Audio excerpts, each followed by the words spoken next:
फिर एक बेवफा सनम का एक घटना बिहार के बेगूसराय जिला से सामने आया है। इस घटना को बताने से पहले खबर देखने वाले तमाम पति यानी हमारे जो दर्शक हैं उनसे एक विनम्र निवेदन है कि इस घटना और इसके जैसी और भी अन्य घटना जो भारत के अलग अलग देशों में घट चुकी है उनसे सबक सीखते हुए अपनी पत्नी के पढ़ाई लिखाई पर पैसे बर्बाद न करें। क्या गारंटी है कि वो कामयाब होने के बाद आपको धोखा नहीं देगी। उत्तर प्रदेश की ज्योति मौर्या के बाद बिहार में भी एक से बढ़कर एक सनसनीखेज मामला लेकर के लगातार सामने आ रहा है। क्या है मामला, चलिए आपको बताते हैं। ताज़ा घटना बिहार के बेगूसराय जिला से आ रहा है, जहां एक पति ने अपनी पत्नी को शादी के बाद जमीन बेचकर जीएनएम की पढ़ाई कराई। वहीं पढ़ाई पूरी होने के बाद पत्नी बेवफा हो गई, यानी कि बेवफा सनम।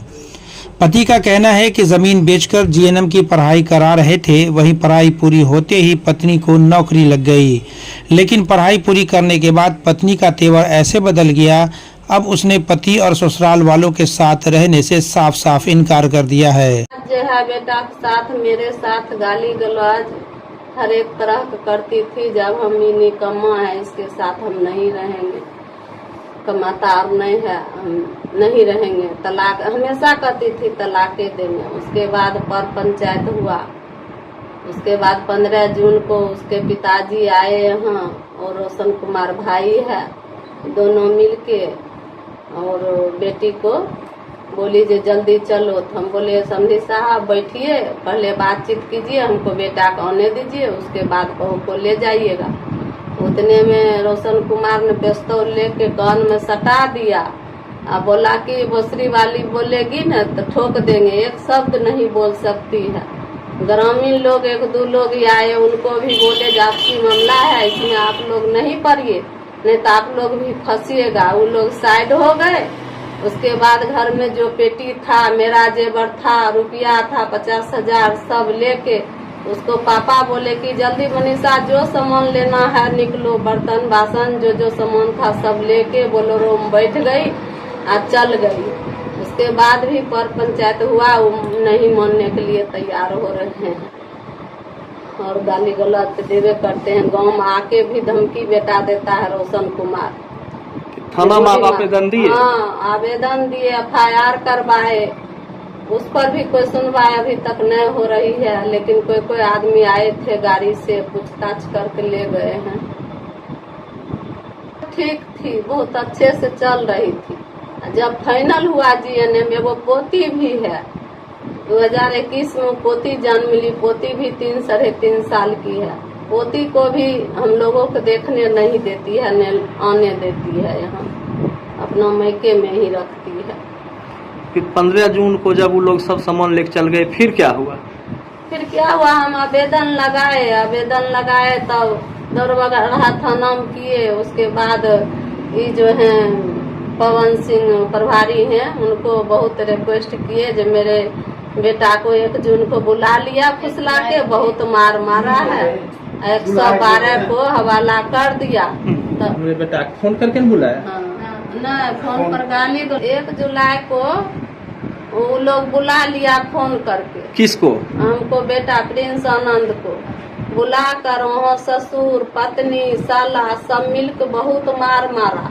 इसको एगो खटिया पर सुला के दारू छीट दिया, बोतल रख दिया और उसके बाद जो है 112 को फोन करके उसको हवाला कर दिया। तो यहाँ फोन किए वो लोग, तो हम बोले कि हमको बेटा को थाना जाने दीजिए, हम थाना से छुड़ा के लाएंगे।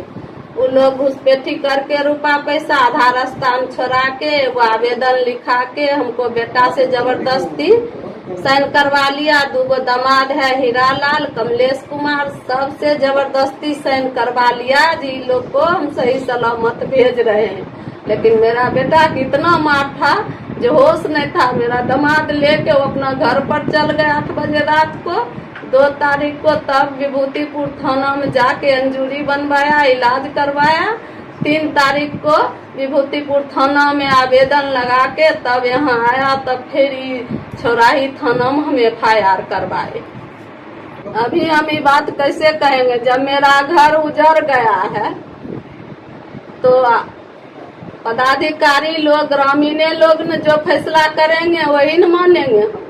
वो तो आप मेरे लायक रही नहीं न, हम तो उनके लायक रहे नहीं, तब न गाली गलौज की, घर का सारा सामान लूट के चल गई। इतना ही नहीं, आरोप है कि बहू ने अपने पिता और भाई को 15 जून 2024 को ससुराल में बुलाया और सास और परिवार वालों के साथ गाली गलौज भी की।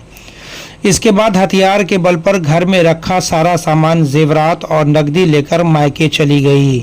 घटना के काफी दिनों के बाद सास ने अपनी बहू और बहू के पिता भाई पर छौराही थाना में 10 जुलाई को प्राथमिकी दर्ज कराई है।